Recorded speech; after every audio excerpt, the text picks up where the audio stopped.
បាទសួស្តីបងប្អូនទាំងអស់គ្នាក៏ដូចជាសិស្សានុសិស្សទាំងអស់គ្នាយើងវិលត្រឡប់មកជួបគ្នាម្ដងទៀតហើយនៅក្នុងវីដេអូបង្រៀនភាសាកូរ៉េកាលពីវីដេអូមុនគឺយើងបានសិក្សារួចមកហើយអំពីជួយជំនះហើយនឹងស្រៈនៅក្នុងភាសាកូរ៉េដោយឡែកនៅក្នុងវីដេអូនេះគឺយើងសិក្សាអំពីការប្រកបជួយជំនះជាមួយនឹងស្រៈ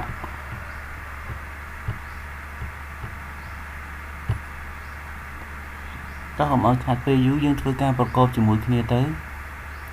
គីយកជាទូទៅគឺវាស្មើនឹងអក្សរកអក្សរខខាគឺវាមានតែមួយជាងអញ្ចឹងគីយកវាស្មើនឹងអក្សរខខអាខាខ្យាវាស្មើនឹងអក្សរគីយកបូកនឹងស្រៈយ៉ាខដាក់ស្រៈយ៉ាខ្យាខវាស្មើនឹងគីយកបូកនឹងស្រៈអខអខខ្យស្មើនឹងគីយកបូកនឹងស្រៈយ៉ខដាក់ស្រៈយ៉ខ្យខស្មើនឹងគីយកបូកនឹងស្រៈអូខអូខខ្យស្មើនឹងគីយកបូកនឹងស្រៈយ៉ខដាក់ស្រៈយ៉ខ្យគូស្មើនឹងគីយកបូកនឹងស្រៈអ៊ូខដាក់ស្រៈអ៊ូខូខ្យូស្មើនឹងគីយកបូកនឹងស្រៈយូខដាក់ស្រៈយូខ្យូ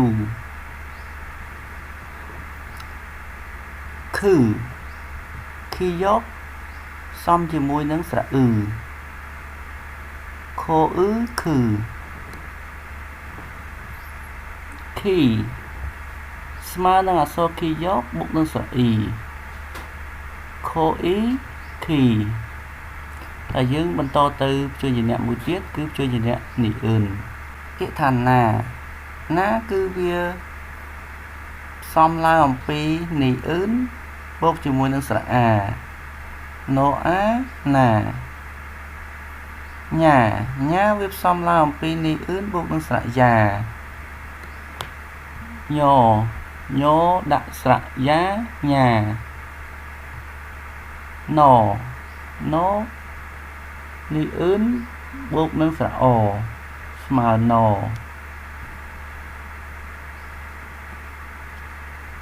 ញនេះអ៊ឺនបូកនឹងស្រៈយ៉ញណូនេះអ៊ឺនបូកនឹងស្រៈអូណូអូណូញូនេះអ៊ឺនបូកនឹងស្រៈយ៉ស្មើញូណដាក់ស្រៈយ៉ញូណូដាក់ស្រៈអ៊ូនូញូណដាក់ស្រៈយូញូណដាក់ស្រៈអ៊ឺនីណដាក់ស្រៈអ៊ីនីបាទចំពោះជួយជំនះដតីទៀតគឺយើងប្រកបដូចគ្នាចឹងឯងចឹងយើងចូលទៅមេរៀនបន្តទៀត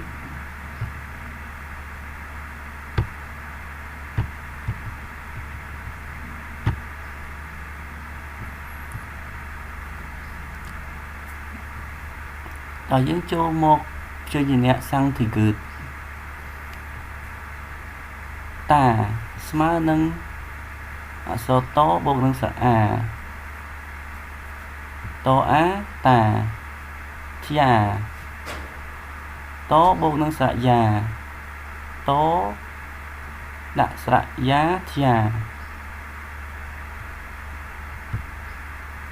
តអតធ្យតដាក់ស្រៈយ៉ធ្យតបូកស្រៈអូតអូតធ្យស្មើនឹងអក្សរតបូកនឹងស្រៈយ៉តដាក់ស្រៈយ៉ធ្យ ទូស្មើនឹងអក្សរតបូកនឹងស្រៈអ៊ូតអ៊ូទូធ្យូស្មើនឹងអក្សរតបូកនឹងស្រៈយូតដាក់ស្រៈយូធ្យូទឺតដាក់ស្រៈអ៊ឺទឺទីតដាក់ស្រៈអ៊ីទីតឥឡូវយើងទៅធ្វើការប្រកបជាមួយនឹងស្រៈផ្សំម្ដងតែស្មើនឹងអក្សរតបូកនឹងស្រៈអែតអែតែធ្យែ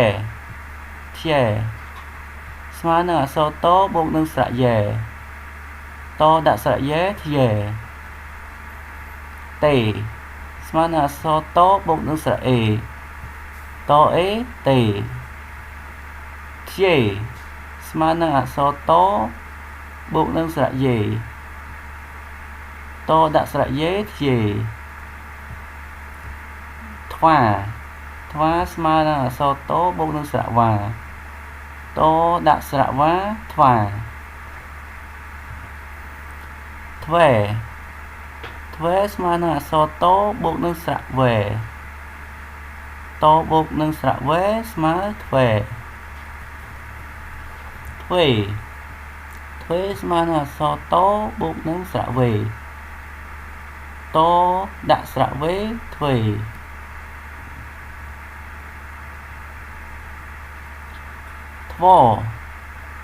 ថ្វស្មើនឹងអក្សរតបូកនឹងស្រៈវតបូកស្រៈវស្មើនឹងថ្វ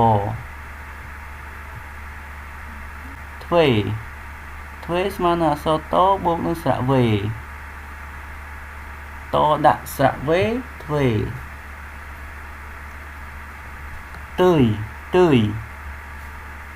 ទើយស្មើនឹងអក្សរតបូកនឹងស្រៈអើយតអើយទើយទ្វីស្មើនឹងអក្សរតបូកនឹងស្រៈវី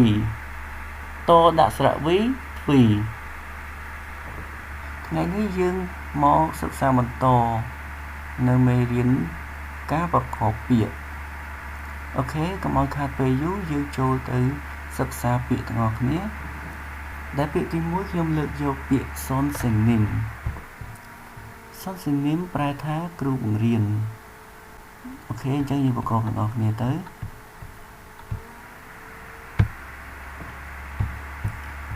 សុនសេនីមគឺវាផ្ដើមឡើងដោយអក្សរស៊ីអ៊ុតស្មើនឹងអក្សរស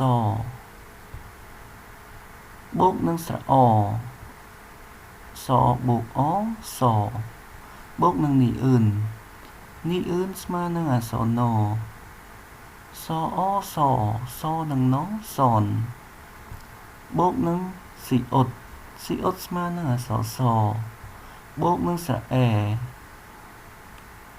សអែសែបូកនឹងអ៊ីអ៊ឹងស្មើនឹងអក្សรงសអែសែនឹងងសែងបូកនឹងនីអ៊ឿនស្មើនឹងអក្សរណបូកនឹងស្រៈអ៊ីណអ៊ីនីបូកនឹងមីអ៊ឹមស្មើនឹងអក្សរម៉ណអ៊ីនីនឹងម៉នីម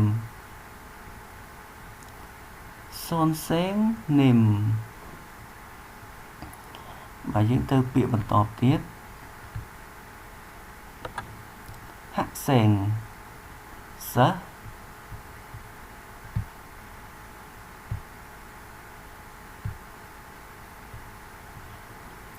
ហាក់សែងយើងផ្ដើមឡើងដោយអក្សរហ៊ីអ៊ឺតបូកនឹងស្រៈអាហអាហាបូកនឹងគីយកស្មើនឹងអក្សរកហអាហានឹងកហាបូកនឹងស៊ីអ៊ុតស្មើនឹងអក្សរសបូកនឹងស្រៈអែសអែសែបូកនឹងអ៊ីអ៊ឹងស្មើនឹងអក្សรงសអែសែនឹងងសែងហាក់សែង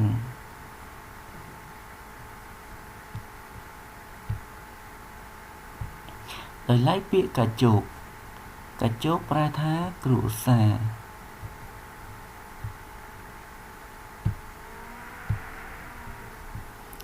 កាជុកគឺផ្ដើមឡើងដោយអក្សរគីយកគីយកគឺស្មើនឹងអក្សរកកបូកស្រអាកអាកាបូកនឹងជីអ៊ឺតជីអ៊ឺតស្មើនឹងអក្សរចបូកនឹងស្រអូបូកនឹងគីយកចអូចូលនឹងកជោគកាជោគខាជោគតើយើងទៅពាក្យបន្តទៀត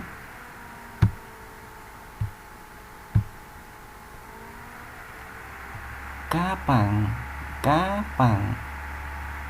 ប្រែថាកាតាបកាប៉ាំងគឺផ្ដើមឡើងដោយអក្សរគីយកស្មើនឹងអក្សរកបូកនឹងស្រអាកអាកាបូកនឹងពីអ៊ឺបស្មើនឹងអក្សរបសម្រាប់2បសម្រាប់2ព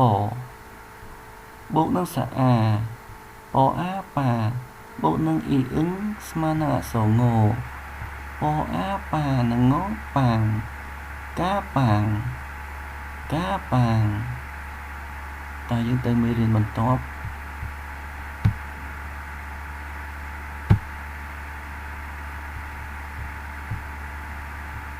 ហាន់ហ្គូកប្រែថាភាសាកូរ៉េ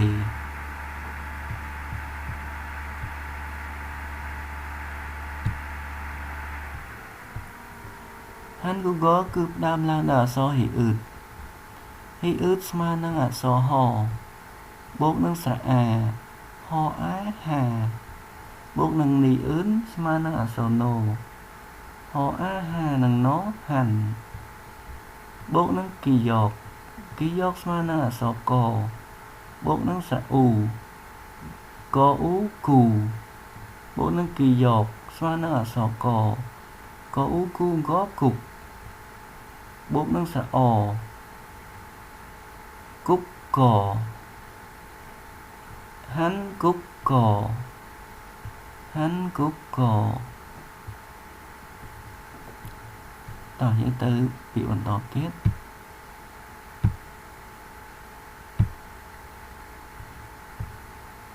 អាប៉ូជីប្រែថាឪពុកអាប៉ូជីគឺផ្ដើមឡើងដោយស្រអាបូកនឹងពីអ៊ឺបស្មើនឹងអក្សរបសម្រាប់2បសម្រាប់2ពអាពបូកនឹងស្រអនៅតែពអាពបូកនឹងជីអ៊ឺតស្មើអក្សរចឬអក្សរជឬក៏ជបូកនឹងស្រអ៊ីជីអាប៉ជីអាប៉ជីឪពុក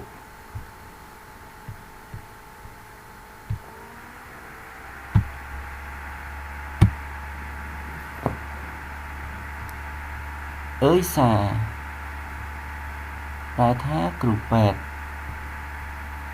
អើយសាគឺផ្ដើមឡើងដោយស្រអើយបូកនឹងស៊ីអ៊ុតស្មើនឹងអក្សរសបូកនឹងស្រអាសអាសាអើយសាគ្រូពេទ្យតោះយើងទៅមុខទៀតទៅ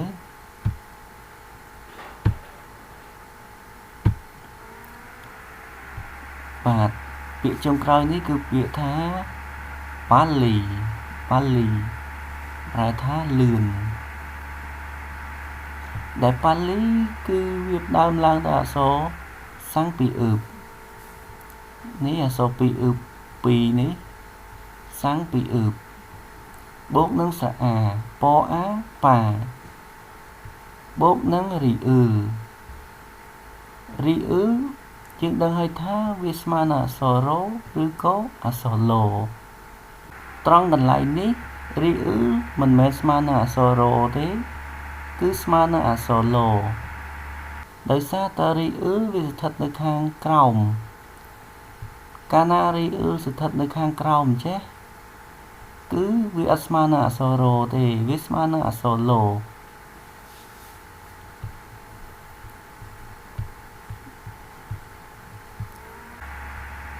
ប៉ាល់បូកនឹងរីអ៊ឺគឺស្មើនឹងអក្សរឡូដោយសារតែរីអ៊ឺមាន2រីអ៊ឺនៅខាងក្រោមនេះមួយនិងរីអ៊ឺបន្ទាប់នេះមួយអញ្ចឹងកាលណារីអ៊ឺមាន2អញ្ចឹងរីអ៊ឺបន្ទាប់នេះគេអត់ស្មើនឹងអក្សររទៀតទេវាស្មើនឹងអក្សរឡវិញអញ្ចឹងប៉ាល់បូកនឹងស្រអ៊ីប៉ាល់លីលឿនបាទមេរៀនថ្ងៃនេះគឺមានតែប៉ុណ្ណឹងសូមបងប្អូនទាំងអស់គ្នាសិក្សាបន្ថែមខ្លួនឯងនៅផ្ទះហើយព្យាយាមប្រកបពាក្យឲ្យបានច្រើនដើម្បីឲ្យវាមានភាពស៊ាំអញ្ចឹងមេរៀនបន្ទាប់យើងនឹងសិក្សាអំពីពាក្យគន្លឹះសំខាន់បាទអរគុណបងប្អូនទាំងអស់គ្នាដែលចំណាយពេលវេលាតាមដានវីដេអូនេះជួបគ្នាម្ដងទៀតនៅវីដេអូបន្ទាប់សូមអរគុណ